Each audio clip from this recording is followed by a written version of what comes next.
Hello दोस्तों, आज हम सीखेंगे जेडीके का पाथ कैसे सेट करें। सबसे पहले जाएं दिस पीसी में। उसके अंदर आप जहाँ जेडीके इंस्टॉल करते हो वो मोस्टली सी ड्राइव में होता है, प्रोग्राम फाइल्स के अंदर। उधर जावा करके फोल्डर आपको दिखेगा, उसके अंदर क्लिक करें।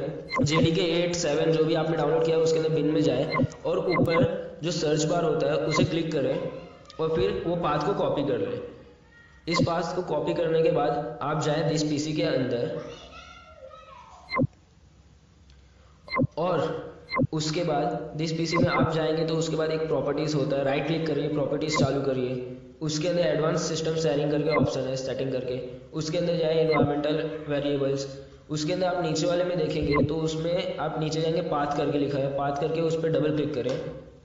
जैसे आप उसके अंदर डबल क्लिक करेंगे आपका ऐसा विंडो खुलेगा, उसे न्यू करिए या फिर उसी में एडिट कर सकते हैं, लेकिन आपको मैं न्यू करके बता रहा हूँ।